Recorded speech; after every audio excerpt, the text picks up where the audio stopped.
আমার নবী আপনার নবী গুরুস্থানের মধ্যে গেলেন। আপনারা জবান খুলে বলুন, কবরস্থানের বাড়িটা কি আসল না নকল?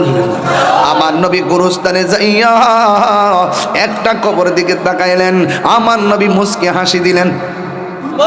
দ্বিতীয় নম্বর কবরে তাকাইয়া আমার নবী মুস্কি হাসি দিলেন। তৃতীয় নম্বর কবরে তাকাইয়া আমার নবী মুস্কি হাসি দিলেন। চতুর্থ নম্বর কবরে তাকাইয়া আমার নবী মুস্কি হাসি দিলেন। এইভাবে সব কবর দিকে তাকাইয়া তাকাইয়া আমার নবী মুস্কি হাসি দিলেন। সাহাবীরা ডাক দিয়া কয়, ইয়া রাসূলুল্লাহ, নবী গো,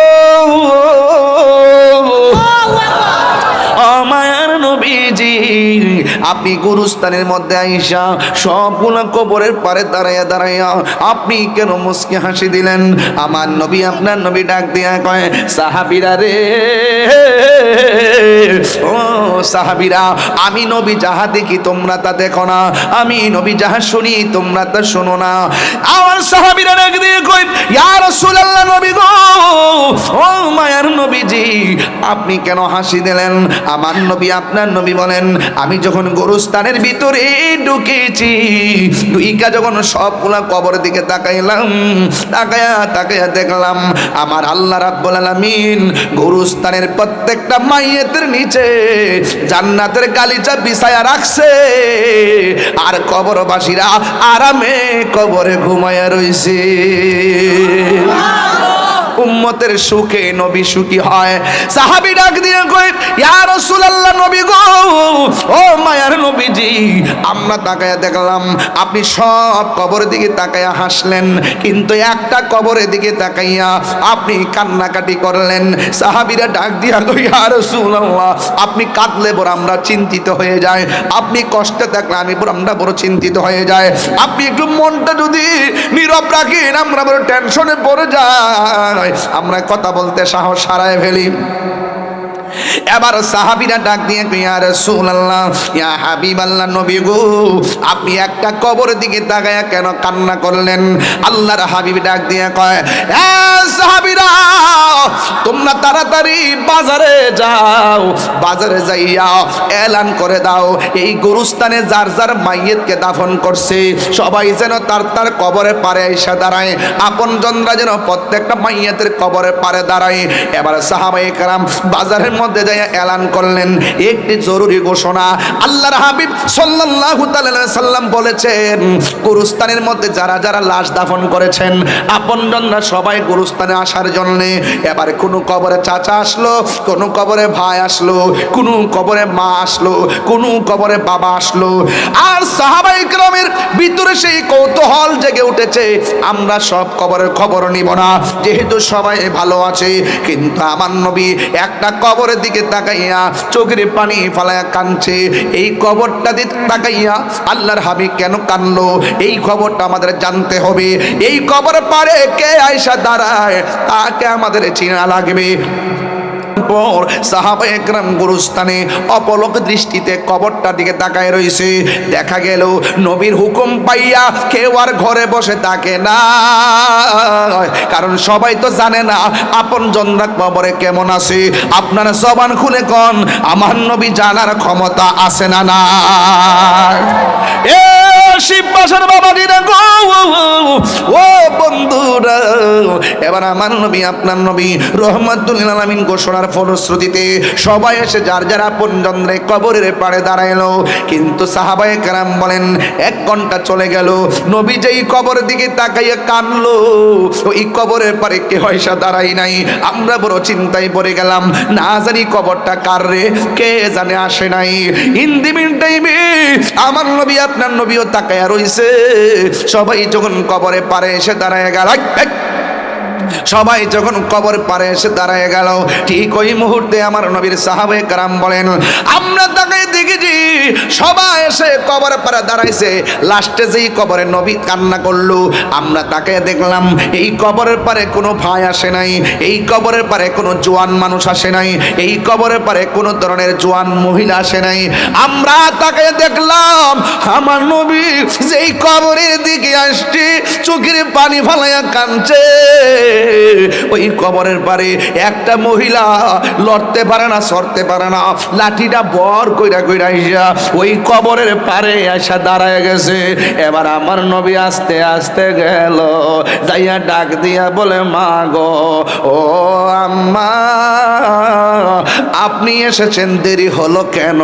ইয়া রাসূলুল্লাহ, নবী গো, আমি হাঁটতে পারি না, আপনার কথা শুনে লাঠি ভর কইরা আমি গোরস্থানে আইছি। আমার নবী ডাক দিয়ে কই, মা, আপনি যেই কবরের পারে দাঁড়াইছেন ওই কবরের মানুষটা আপনার কি হয়? এবার মহিলাটা ডাক দিয়ে কই, ইয়া রাসূলুল্লাহ, ইয়া হাবিবাল্লাহ, এই কবরের মাইয়াটা আমার সন্তান।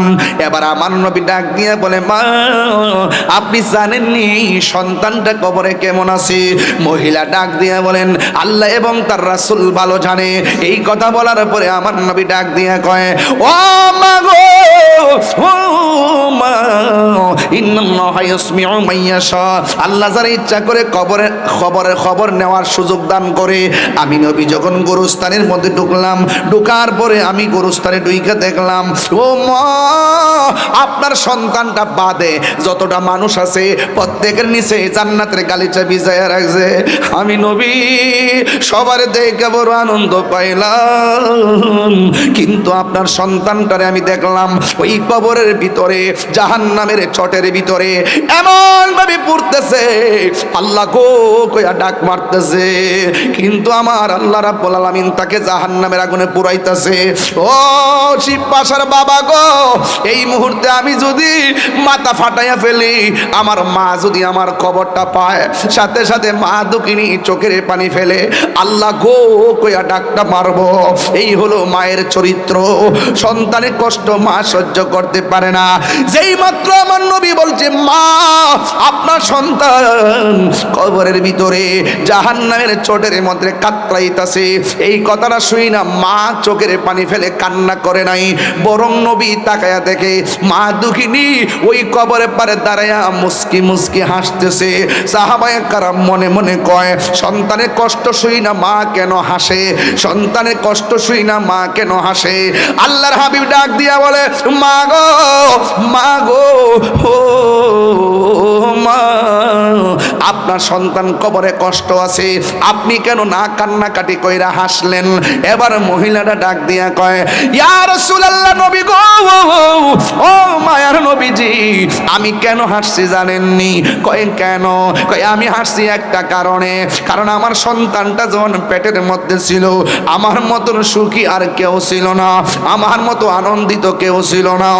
ও নবী, দিন যত পেটের মধ্যে সন্তানের বাড়ছে, হাত পা যখন হয়ে গেছে, এক ফোঁটা পানি থেকে রক্তের জমাট, রক্তের জমাট থেকে গোশতের টুকরা, গোশতের টুকরা থেকে বডি, বডি থেকে ভিতরে রড, এরপরে দেহের ভিতরে রুহু দিয়া দিল।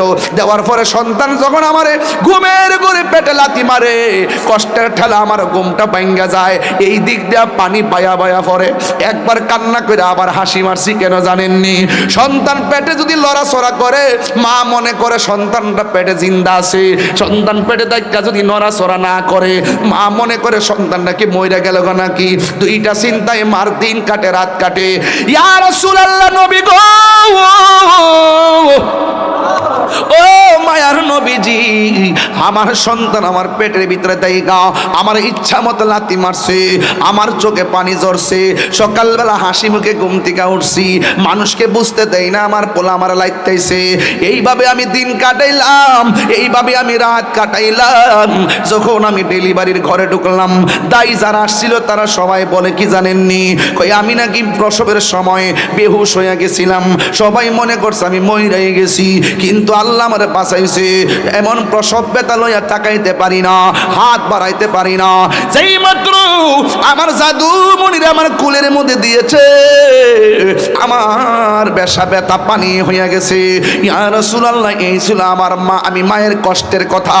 এরপরে আমার সন্তান প্রস্রাব করছে ডাইনে, আমি তারে নিয়ে গেলাম বামে, বামে প্রস্রাব করছে, আমি তারে নিয়ে গেলাম বুকের উপরে, বুকে প্রস্রাব করেছে, আমি তাকে বসে কোলের মধ্যে নিয়ে গেলাম, কোলে পেশাব করেছে, এই বিছানা থেকে এই বিছানা, শাড়ি কাপড় সিরা সিরা তল বিছনা বানাইয়া এত বড় মাটির ভাতিলা দিয়া সুন্দর করে গরম কইরা নাইহার মধ্যে দিলাম আগুনের তাপ।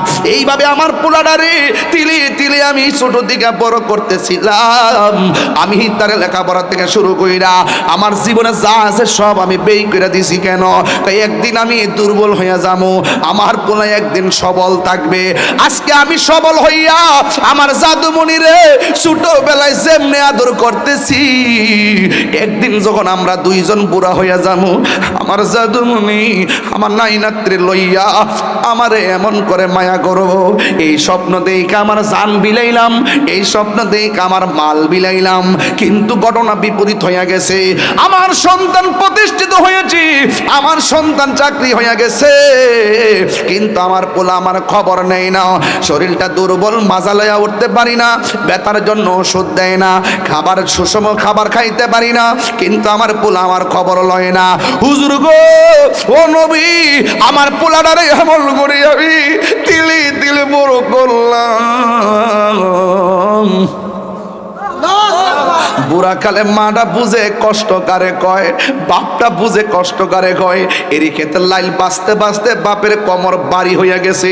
ধান কাটটা তোমার আইন না, তোমার বৃষ্টিতে ভিজতে দেয় না। আজকে বিলের মধ্যে যাও সেলফি তোলার জন্য, আজকে নদীর পাড়ে যাও সেলফি তোলার জন্য, আজকে রাস্তা দিয়ে হাইটা হাইটা মোটর সাইকেল দিয়া সুডাউন দাও সেলফি তোলার জন্য। তোমার কি মনে নাই যে এরই ক্ষেত্রে সেলফি তুলতে যাও, এই এরই ক্ষেত্রে তোমার বাপে তোমার জন্য গাম জড়াইছে। তুমি নদীর পাড়ে যাইয়া নৌকা ভ্রমণে যাও, তোমার কি মনে নাই ওই নদীর মধ্যে তোমার বাপে তোমার জন্য মাছ মাইরা তোমারে চালাইছে। তুমি যাও আজকে রাস্তাঘাটে বাবুগিরি কইরা ঘুরো, এই রাস্তা দিয়া তোমার বাপে বার লইয়া বস্তা লইয়া ধানের বোঝা বাড়িতে আনছে। আজকে তুমি উঠানের মধ্যে এই কোনাতে ঘর তুলবা এল সিস্টেম, ওই কোনাতে পাঁচতলা ফাউন্ডেশন, অথচ এই উঠানের ভিতরে তোমার বাবা ধান শুকাইয়া শুকাইয়া